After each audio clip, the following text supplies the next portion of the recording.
Howdy y'all, Chip here. I was originally writing my reflections for the week about books, but after spending some time doing that, I realized that would require me to be literate. So, after watching a few videos on another topic that popped into my feed, I decided to drop that nerd shit and talk about this instead. An idea I've been wrestling with for a while, but haven't been able to properly articulate, is how damaging it can be to identify yourself with an easily definable label. I see it everywhere. People call themselves gamers, bookworms, cinephiles, ballers, runners, photographers, artists, engineers, nerds am I right, and content creators, and it just feels so flattening. Like, you're reducing how you present yourself to just a handful of words. Now, don't get me wrong, I'm guilty of this too. For years, I've thought of myself as a gamer, a runner, a swimmer, an engineer, thinking that by giving people a list of titles, they'd get a good picture of who I am. But that's really just not me, not even close. I stumbled on a video by someone named Ciel called You Need to Have Fun, and one idea really stuck with me. Don't focus on the noun, focus on the verb. So, in this very meta case, I'm not a content creator. I'm just some dude who makes videos on YouTube. And hearing that honestly made me weirdly happy because I'd been circling this idea for a while but couldn't quite put it into words. It really feels like a powerful shift for a couple of reasons. First, it just takes the pressure off. When you think in terms of nouns, it feels like there's some standard you have to meet. Like, if you call yourself an artist, now you have to be good at art. If you're a runner, you have to equip yourself and perform like one. But if you focus on the verb, it becomes something that anyone can do. You can try at something, probably suck at it for a while, and then try to improve on it if you actually want to. That's huge, at least for me. I've never really thought of myself as a creative, as I've mentioned in previous videos, and honestly, I still struggle with that. Right now, my only artistic outlet is making these videos, and even then I constantly feel outclassed by so many people on this platform. I've really wanted to get into drawing and photography, but I know these pursuits take thousands of hours to get even remotely good at. And that's pretty daunting, almost paralyzing actually. But if I'm just some dude who makes some videos, draws in a sketchbook every now and then, and occasionally pulls out a camera to take some pictures, then there's just way less pressure. The metaphorical journey becomes the reason to do it, not some arbitrary title at the end of that journey. And it also kind of means there doesn't ever have to be an end to that pursuit, which that's also huge. And another thing, for me, I don't really care if anybody knows that I do any of this stuff.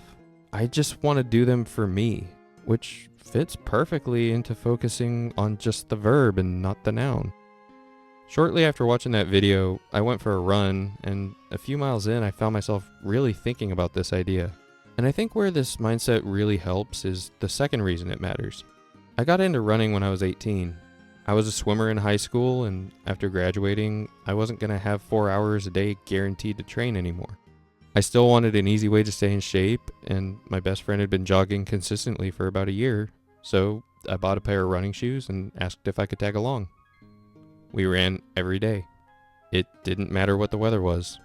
And while we ran, we'd just talk about our day, food we liked, video games, whatever.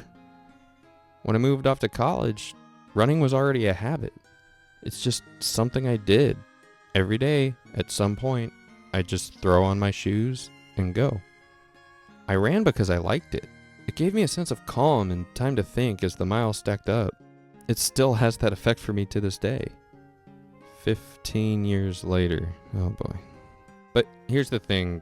I'm not what you'd stereotypically picture as a runner. I mean, yeah, I buy the nice running shoes so I can preserve my joints, but I just wear whatever t-shirt and shorts I have. I don't track my runs for analyzing the data. I don't really care that much about pace. I only kind of set a vague distance. For the most part, I kind of just go, I think I'm going to run for 45 minutes. And then I go run. Whatever pace or distance happens, I find out after the run's over. Other people that we run 5Ks with refer to me as a runner. but deep down I know I'm just a dude that runs. And it's kind of the same thing for me with strength training. I find myself bouncing between weightlifting and calisthenics. Most of the time, people love turning either of these into their whole identity. And God forbid someone says they do CrossFit, yeesh. But I think it's way healthier to just be someone who trains. It really gives you freedom in what your training regime is. I know that if I want to put on muscle, I've found that personally I do that better with weightlifting, and so I just lift weights for a few months. If I decide I'm wanting to start feeling more athletic, I switch it over to calisthenics. No identity crisis required. I'm just a dude who trains as needed. And honestly, gaming, anime, and similar media consuming hobbies kind of fall into the same trap. For a long time, I identified as a gamer and an anime fan. That was my identity. And honestly, that really was me just selling myself short.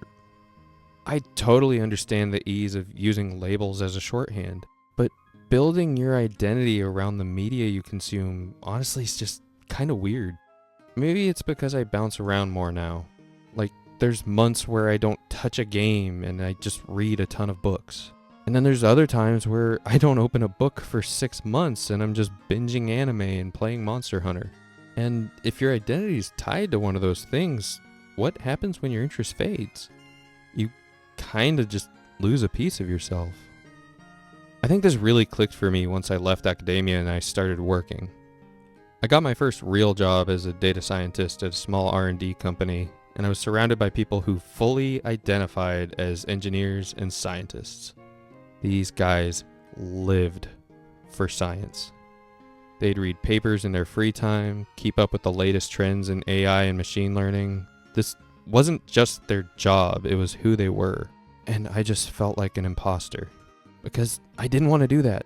I already spent 10 hours a day thinking about this stuff at work. Why would I want to take it home with me? After a couple years working there, I switched to a role in embedded systems engineering at another company, and it was the exact same thing. My coworkers would spend their free time tearing apart the computers on the weekends. They'd be reading textbooks for fun and constantly thinking about low-level programming. Meanwhile, I was just happy to finish my tickets before the sprint ended. I've honestly never felt some deep passion for my field to pursue anything about it outside of work hours. And for a long time, I thought that meant something was wrong with me, because I had tied my identity to my job title. Like, if I'm an engineer, I need to be an engineer all the time. And that absolutely wrecked my mental health. Now, I'm just a dude who happens to do engineering and kind of finds it interesting. If I want to dive deeper into a topic, I can. If I don't, I just need to do my job well. And if I want to jump over to a new discipline, I can. And I have. Again. That's kind of why I think labels are so limiting. They only really capture a tiny slice of who you are. We're all just people who do a bunch of different things, and those things can change whenever we want them to. There really is no more interesting of a label than person, because that's the one thing that means you can become anything. So, I'm not a runner, a gamer, or an engineer. I'm Chip, just some random dude on the internet with a lot of interests who happens to upload some videos sometimes. Let's talk about it. Anyway, that's all I've got for this week. Let me know in the comments if any of this resonated with you. I'm still kind of working through these ideas myself, so this is probably only half-baked. If you're not already subscribed, I'd really appreciate it if you hit that button. It helps the channel grow a lot. Like the video if you liked it, ignore all buttons if you didn't. And until next time, keep it tuned in.